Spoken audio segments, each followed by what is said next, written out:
Bonsoir, bienvenue dans ce journal du dimanche 5 janvier. En voici le sommaire.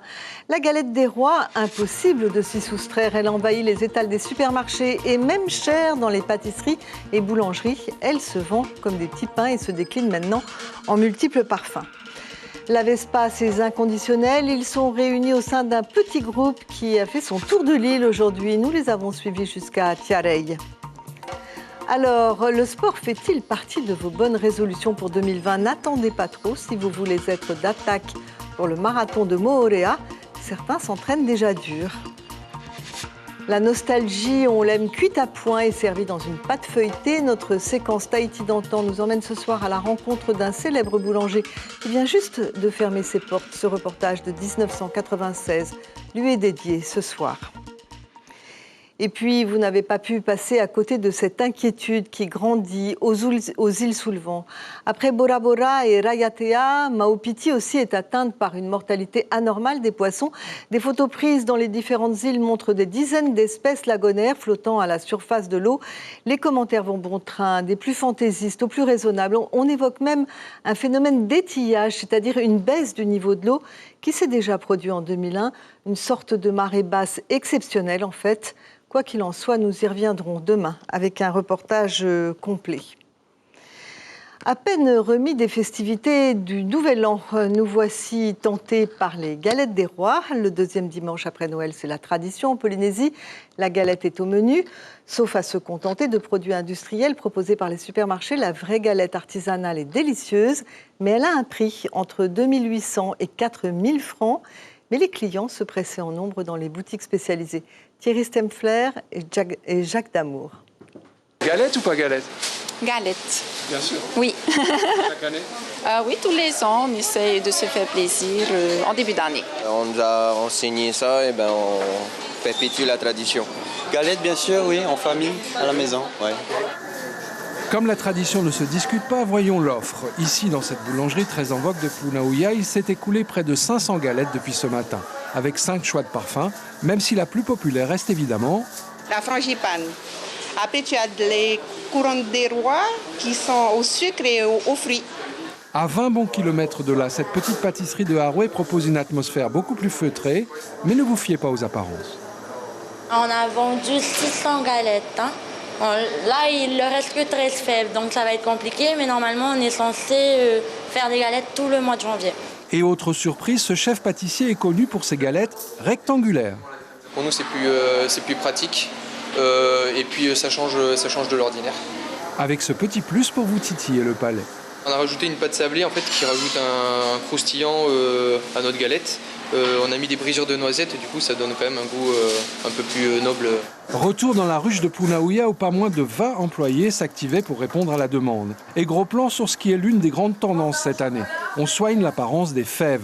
Nous avons vu des fèves qui se transforment en pendentifs, d'autres en forme de fruits. Et ici, ce sont des dessins d'enfants qui ont été reproduits. Uniquement des fèves qui ont été dessinées par les enfants. Ouais. Et on les a refait faire en France par une grosse boîte qui fait spécialement que ça. Et voilà, le concept était intéressant et puis les dessins sont jolis.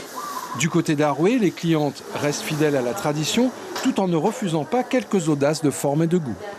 Elle m'a proposé pistache, amande. Voilà. En fait, je me suis prise un peu à la dernière minute. Du coup, j'ai la dernière galette. J'ai trouvé original la forme. Du coup, je me suis dit, on va se laisser tenter. Pourquoi faire du traditionnel quand on peut faire du moderne, finalement, hein ? À l'heure qu'il est, ces milliers de galettes sont déjà probablement digérées. La bonne nouvelle, c'est qu'officiellement, le jour de l'épiphanie, c'est demain lundi. Et puis, loin dans les îles, la galette se déguste aussi à Wapo, au Marquis. C'est un professeur à la retraite qui fournit la population. Une tradition désormais à laquelle il tient. Il dispose de 2 points de vente. Mais José Pénon fait la galette à sa manière. Il préfère la crème d'amande à la frangipane. Et les clients ne s'en plaignent pas. Interview réalisée sur place par Lionel Teamoana. Moi, je préfère ma galette avec une crème d'amande. Il y a des gens qui n'aiment pas, mais moi, je la préfère avec une crème d'amande. Elle est, je dirais, pure. Parce que la frangipane, c'est quoi? C'est une crème d'amande additionnée à une crème pâtissière. Pour moitié. Si je mets 100 grammes de crème pâtissière, je mettrai 100 grammes de crème d'amande. Et ça s'appellera une frangipane. elle est bonne. Je ne dis pas qu'elle n'est pas bonne, elle est bonne. Mais moi, je préfère, ma galette, je la fais entièrement avec une crème d'amande. Voilà, va pour la crème d'amande. Ne quittons pas les marquises où un grand repas réunit tous ceux qui ont participé au dernier festival à Wapo. L'association culturelle de Lille a voulu ainsi remercier les artistes qui se sont investis pour la réussite de ce Matava et lancer la discussion sur les attentes d'une jeunesse qui a regretté l'absence du groupe Kakaya. Certains anciens détenteurs du savoir sont pour une évolution, d'autres ne veulent pas déroger à leur ligne de conduite, à savoir transmettre sans bouger d'un pouce. La Vespa, tout un symbole de la vie à Tahiti, un scooter mythique importé pour la première fois en 1948 par les établissements Traki. On l'appelait alors la Primavera. Aujourd'hui, elle a ses fans, aussi passionnés que ceux qui aiment les Harley, et ils bichonnent leurs engins avec amour. Ces fans se sont donné rendez-vous ce matin pour un tour de l'île, suivi pour nous par Sandroli. Dans les années 50, la Vespa était un moyen de locomotion pour les Polynésiens, pratique et peu coûteux. Aujourd'hui, les propriétaires de ces engins se sont regroupés en association pour partager leur passion. La Vespa est devenue une pièce de collection. Certains font même appel à des professionnels de tuning pour les embellir. C'est le cas de Fio, il a toujours rêvé d'en avoir une. Toi, quand tu as un hobby d'un truc, hein, voilà, tu fais tout ce que tu as envie de faire. Quoi. Voilà, c'est le hobby. Quoi. C'est le hobby qui m'a poussé à faire ça. Voilà, et je suis un fan de Vespa et c'est un truc que j'ai rêvé quand j'étais petit. Et après, aujourd'hui, j'ai ma Vespa aujourd'hui. Voilà. C'était mon rêve. Quoi. Ouais. Un démarrage au kick et c'est parti pour un tour à la Pointe Vénus. L'association Vespa Team Tahiti, créée en 2011 par Marcel Nagatata, rassemble des aficionados de Vespa. Elle leur permet de travailler sur leur engin et d'échanger les pièces rares de ces deux roues. L'amour pour la Vespa Primavera est une histoire de famille. Il passe tout d'abord par le grand-père, le père et le fils. Ma grand-mère, mon grand-père et un tonton à modérateur qui avait une Vespa. Du coup, moi, sur les Vespa, c'était un scooter pour les vieux, pour les âgés, quoi. En fait, non, quand tu te prends au jeu, c'est un bon délire à faire. Ouais. Ils étaient une vingtaine de passionnés ce matin à faire le tour de l'île.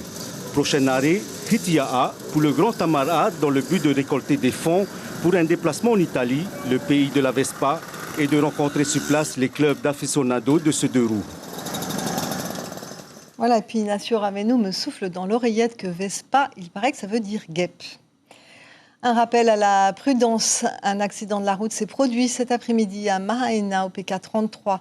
2 voitures sont entrées en collision dans un choc frontal. Plus de peur que de mal pour les passagers de ces voitures. Un seul blessé léger à déplorer.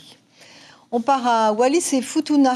En ces temps d'abondance alimentaire, une petite pensée pour les habitants de l'archipel qui attendaient un cargo de ravitaillement pour Noël. Le bateau est enfin arrivé et c'est une bonne nouvelle pour les consommateurs qui commençaient à manquer de certains produits de première nécessité. Les explications d'Antoine Defive et Myrna Kilama. Ces tonnes de marchandises, cela fait plus de 2 semaines que les Wallisiens et Futuniens les attendent. Un retard dû aux récentes perturbations météorologiques. Depuis hier, le déchargement du cargo de ravitaillement est en cours au port de Mataoutou. On a 120 conteneurs vides qui sont à recharger pour Sowa ou pour l'autocar, qui resterait aujourd'hui. Là, à l'heure où je te parle, il resterait 3 conteneurs à charger, plein pour Futuna. Car oui, ce sont surtout les Futuniens qui commencent sérieusement à manquer de certains produits de première nécessité. En tête de liste, des denrées alimentaires ou des médicaments. Cette commerçante wallisienne avait prévu ces difficultés d'approvisionnement liées à la saison cyclonique. Nous avons l'habitude et nous prévoyons toujours plus au niveau ravitaillement de notre magasin lorsqu'arrive la période de fin d'année.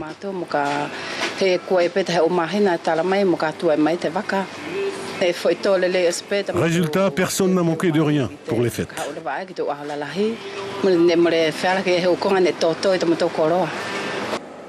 Le bateau quittera Mataoutou demain après-midi.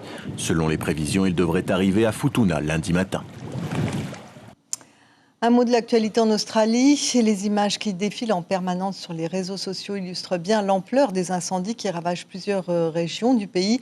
Heureusement, de grosses pluies d'été se sont enfin déversées, notamment à Sydney, au grand soulagement de la population. Il en faut d'autres. Ces quelques heures de répit ne sont pas suffisantes pour régler le problème de la sécheresse. Situation inverse en Indonésie, par contre, où le bilan des inondations s'alourdit. 53 morts aujourd'hui et des milliers de sans-abri. Passons à toute autre chose et revenons en Polynésie pour parler sport. C'est l'une des résolutions les plus communes de chaque début d'année, la reprise d'une activité physique. En 2019, vous avez oublié la sensation d'enfiler des baskets. En 2020, vous vous êtes promis de le faire, mais vous n'avez pas commencé. D'autres plus courageux ont un objectif en tête et ne lâchent rien. David Chang et Jérôme Lee ont rencontré de rares personnes motivées ce dimanche matin à Vaitavere et au stade Willy Bambridge. On a débarqué du Gauguin hier matin. Bon, il faut récupérer un peu. Quand on se lève si tôt le matin, c'est qu'on a une bonne raison de marcher. Sur les sentiers de marche populaires à Punaouia, il n'y avait pas grand monde. Seuls les sportifs les plus déterminés, prêts à braver la fraîcheur du dimanche matin. Michael a perdu 50 kilos en un an. C'est la poursuite des résolutions de 2019. Donc on continue sur les bonnes résolutions. Le sport. Hier, on était au Belvédère, aujourd'hui, Vaitavere. Et puis, chaque week-end, c'est la marche. Et pendant la semaine, c'est de la marche aussi, mais au Momaro. Cet homme qui s'entraîne seul, c'est Pierrick. Lui aussi a pris ses résolutions l'an dernier. C'est un ancien marathonien amateur. Son objectif, c'est de porter à nouveau le dossard. C'était un défi pour moi impossible à l'époque parce que j'étais à 112 kilos et je me suis dit là, c'est pas possible. Donc, je suis reparti à zéro. Et puis, il y a ceux comme Béatrice et son coach Laurent qui n'ont jamais vraiment arrêté. On enchaîne, on laisse 1 ou 2 jours de repos si tu veux, pour histoire de digérer la galette et tout ce qui s'est passé. Mentalement, on a besoin de courir. Et pour ceux qui veulent se lancer en toute sécurité, Amy a trouvé la solution.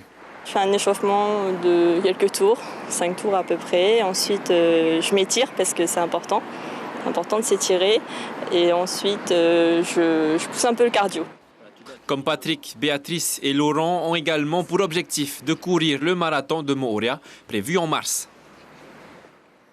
Allez, courage, il faut s'y mettre. Je vous l'annonçais hier, la Réunion s'invite au 16e de finale de la Coupe de France de football. La grosse surprise est venue de Niort, dont les joueurs ont été éliminés à domicile par la JS Saint-Pierroise 2-1. C'est la première fois qu'une équipe réunionnaise accède à cette qualification et la deuxième fois en 30 ans pour une équipe ultramarine.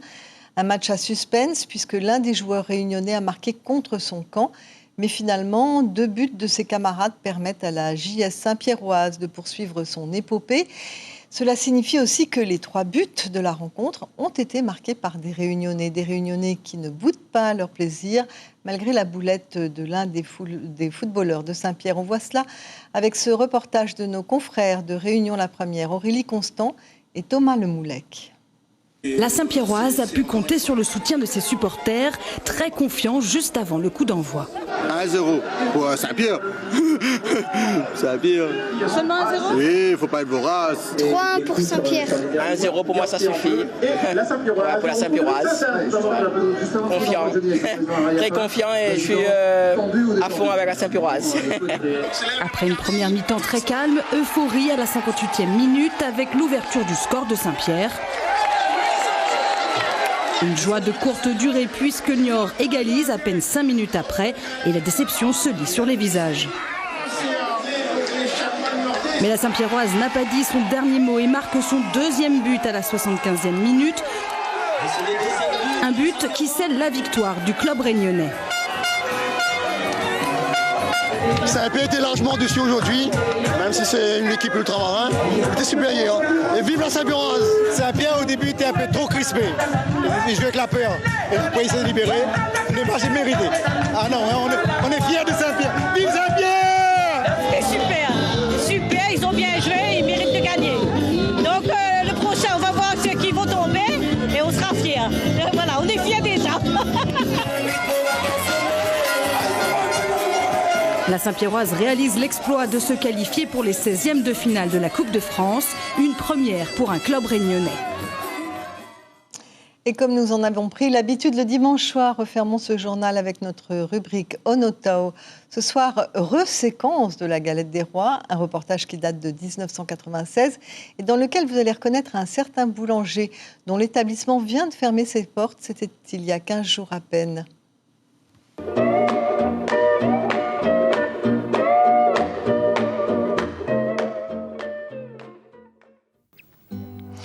Gaspard, le jeune mage aux yeux bridés. Melchior, le vénérable vieillard à la peau blanche. Et Balthazar, le grand astrologue noir. Ils étaient venus d'Iran, guidés par une étoile. C'est sans doute cela, le message de l'Épiphanie, un nouveau-né nu dans une mangeoire qui rassemble les hommes sans distinction de race.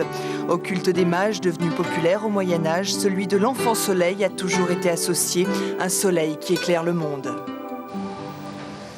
Dans la tradition païenne, le symbole a pris la forme d'une galette, ronde et dorée. La coutume veut que les parts soient attribuées par un enfant caché sous la table. Toute fraîche. Quelques 300 kilos de beurre, de poudre d'amande et de sucre mélangé, 800 œufs. Entre hier et aujourd'hui, Henri Delage et son équipe ont fabriqué quelques 700 galettes. C'est chaud. Il y a beaucoup de gens qui viennent en acheter. Et on voit beaucoup. Sur le territoire, il y a beaucoup. On a une bonne réputation pour nos galettes, disons. Elles sont fraîches, on ne les fait pas à l'avance. C'est vraiment au dernier moment. Tous les ans, vous achetez une galette ? Bien sûr. Est-ce que vous allez vous arranger, par exemple, pour que vos enfants aient la fève ? Évidemment. Sinon, ça va faire des jaloux, ça va faire des pleurs, ça va être le scandale. Est-ce que vous vous arrangez pour qu'ils aient la fève ? Ah non, non. C'est... Pas de triche alors ? Triche. Qu'on laisse au hasard le soin de désigner un petit roi ou qu'on l'aide un peu pour éviter les pleurs, l'enfant, le jour de l'épiphanie, est roi. Mais trouver la fève est une chose, choisir sa reine en est une autre. Madame, vous avez l'habitude de fêter la fête des rois avec votre petit-fils ? Oui, avec mon petit-fils et des amis. Demain, on va faire. Oui, pourquoi ? Parce qu'il y a ma mère qui arrive. Voilà pour les souvenirs. Et demain arrive à grands pas. Ce n'est pas encore tout à fait la rentrée, tant que les écoles sont fermées, mais l'activité reprend. Dans l'agenda de la semaine, notons cette prise de fonction demain matin de Claude Panero à la direction de l'hôpital du Taonnet. Une Polynésienne prend donc les rênes du CHPF et c'est une femme de chiffres, puisqu'elle a longtemps présidé le service des impôts de la Polynésie. Mercredi 8, nous attendrons la validation du CIO pour que les épreuves de surf des Jeux Olympiques 2024 se déroulent bien à Te Aupo. Paris a décidé, mais il faut l'accord de Lausanne pour que tout cela soit officiel. Enfin, dimanche prochain, date limite de la commission de contrôle pour les listes électorales des municipales de mars. Je vous rappelle l'info principale de ce journal. On a mangé de la galette partout et à tous les parfums en Polynésie. Même déclinée en produits de luxe, elle s'arrache le deuxième dimanche après Noël. Quant à nos confrères de la presse écrite, ils titrent ainsi leur édition de demain, lundi, La Dépêche. Un accueil, je découvre en même temps que vous, un accord financier passé avec les victimes. Il s'agit de l'affaire Barbion-Boiron. Voilà, et Tahiti Info, vitesse et alcool toujours mortel. Tahiti Info qui s'intéresse donc à la sécurité routière. Voilà, merci d'avoir suivi ce journal. Demain matin en radio, vous retrouverez Tita Wadoum et David Chang à la présentation des journaux. Et le soir en télé, Natacha Silagi et Thomas Teporu Arei. Je vous souhaite une excellente soirée. À bientôt.